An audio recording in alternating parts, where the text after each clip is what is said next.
February 11ರ ಬುಧವಾರ ಮೈಸೂರಿನ ಶ್ರೀ ಗಣಪತಿ ಸಚ್ಚಿದಾನಂದ ಆಶ್ರಮದಲ್ಲಿ ರೈತರ ಬೃಹತ್ ಸಮಾವೇಶವನ್ನು ಹಮ್ಮಿಕೊಳ್ಳಲಾಗಿದೆ ಎಂದು ರಾಜ್ಯ ರೈತ ಸಂಘಟನೆಗಳ ಒಕ್ಕೂಟದ ಮೈಸೂರು ಚಾಮರಾಜನಗರ ಜಿಲ್ಲೆಗಳ ಕಾರ್ಯಾಧ್ಯಕ್ಷರಾದ ಕಿರಗಸೂರು ಶಂಕರ್ ತಿಳಿಸಿದರು. ನರಸೀಪುರ ಪಟ್ಟಣದಲ್ಲಿ ಸುದ್ದಿಗಾರರೊಂದಿಗೆ ಮಾತನಾಡಿ, ರಾಷ್ಟ್ರೀಯ ರೈತ ನಾಯಕರಾದ ಜಗಜ್ಜೀತ್ ಸಿಂಗ್ ದಲೇವಾಲ್ ಹಾಗೂ ರಾಜ್ಯ ಕಬ್ಬು ಬೆಳೆಗಾರರ ಸಂಘದ ರಾಜ್ಯಾಧ್ಯಕ್ಷರಾದ ರೈತರತ್ನ ಕುರುಬೂರು ಶಾಂತಕುಮಾರ್ ರವರ ನೇತೃತ್ವದಲ್ಲಿ ಕನ್ಯಾಕುಮಾರಿಯಿಂದ ಕಾಶ್ಮೀರದವರೆಗೆ ರೈತ ಜಾಗೃತಿ ಯಾತ್ರೆ ಫೆಬ್ರವರಿ 7ನೇ ತಾರೀಖಿನಿಂದ ಕನ್ಯಾಕುಮಾರಿಯಲ್ಲಿ ಆರಂಭಗೊಂಡಿದೆ. ಇದರ ಮುಖ್ಯ ಉದ್ದೇಶ ಡಾ. ಎಂಎಸ್ ಸ್ವಾಮಿನಾಥನ್ ವರದಿ ಶಿಫಾರಸನ್ನು ಜಾರಿಗೆ ತಂದು ದೇಶದ ರೈತರ ಸಾಲವನ್ನು ಸಂಪೂರ್ಣ ಮನ್ನಾ ಮಾಡಿ ಹಾಗೂ ಕೃಷಿ ಉತ್ಪನ್ನಗಳ ಬೆಲೆಗೆ ಕನಿಷ್ಠ ಖಾತರಿ ಕಾನೂನು ಜಾರಿಯಾಗಬೇಕೆಂದು ಈ ಯಾತ್ರೆ ಹಮ್ಮಿಕೊಳ್ಳಲಾಗಿದೆ. ಫೆಬ್ರವರಿ 10 ಮಂಗಳವಾರ ಚಾಮರಾಜನಗರಕ್ಕೆ ಯಾತ್ರೆ ಆಗಮಿಸಲಿದೆ.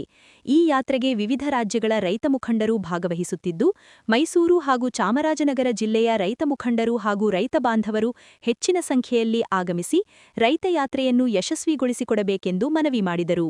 ಕಿಸಾನ್ ಮೋರ್ಚಾ ರಾಜಕೀಯೇತರ ಸಂಘಟನೆ ಹಾಗೂ ರಾಜ್ಯ ರೈತ ಸಂಘಟನೆಗಳ ಒಕ್ಕೂಟದ ಸಾರಥ್ಯದಲ್ಲಿ ಹಾಗೂ ರಾಷ್ಟ್ರೀಯ ರೈತ ನಾಯಕರಾದ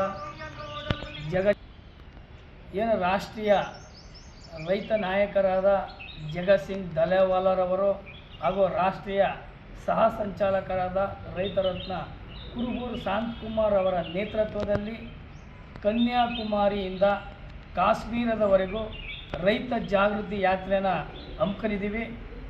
ರೈತ ಜಾಗೃತಿ ಯಾತ್ರೆ ನಿನ್ನೆ 7ನೇ ತಾರೀಕು ಕನ್ಯಾಕುಮಾರಿಯಿಂದ ಪ್ರಾರಂಭವಾಗಿದೆ. ಈ ರೈತ ಜಾಗೃತಿ ಯಾತ್ರೆ 10ನೇ ತಾರೀಕು ಚಾಮರಾಜನಗರ ತಲುಪ್ತದೆ. 11ನೇ ತಾರೀಕು ನಾವು ಮೈಸೂರಿನ ಗಣಪತಿ ಸಚ್ಚಿದಾನಂದ ಸ್ವಾಮಿ ಆಶ್ರಮದಲ್ಲಿ ರೈತರ ಬೃಹತ್ ಸಮಾವೇಶವನ್ನು ನಾವು ಹಮ್ಮಿಕೊಂಡಿದ್ದೀವಿ.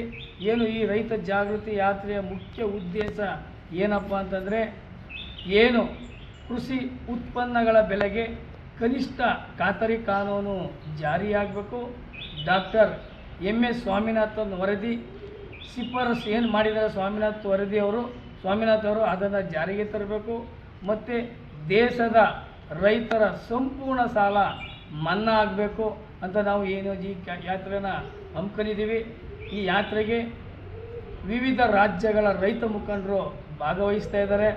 ದಯಮಾಡಿ ನಿಮ್ಮ ಮೂಲಕ ನಾವು ಮನವಿನ ಮಾಡ್ಕೊತೀವಿ. ಮೈಸೂರು ಮತ್ತು ಚಾಮರಾಜನಗರ ಜಿಲ್ಲೆಯ ರೈತ ಬಂಧುಗಳು ಹೆಚ್ಚಿನ ಸಂಖ್ಯೆಯಲ್ಲಿ ಮೈಸೂರಿಗೆ ಆಗಮಿಸಿ ಈ ಯಾತ್ರೆಯ ಸಮಾವೇಶವನ್ನು ಯಶಸ್ವಿಗೊಳಿಸಬೇಕೆಂದು ಈ ಮೂಲಕ ವಿನಯಪೂರ್ವಕವಾಗಿ ಮನವಿನ ಮಾಡ್ಕೊತೀವಿ. ನನ್ನ ಹೆಸರು ಕಿರಗಸೂರು ಶಂಕರ್ ಅಂತ, ರಾಜ್ಯ ರೈತ ಸಂಘಟನೆಗಳ ಒಕ್ಕೂಟದ ಮೈಸೂರು ಮತ್ತು ಚಾಮರಾಜನಗರ ಜಿಲ್ಲೆಯ. ಈ ಸಂದರ್ಭದಲ್ಲಿ ರೈತ ಮುಖಂಡರುಗಳಾದ ಅಪ್ಪಣ್ಣ, ಕರೋಹಟ್ಟಿ ನಾಗರಾಜು, ಯೋಬೀಶ್, ನಿಂಗರಾಜು, ರಘು, ಕಿರಣ್ ಇದ್ದರು.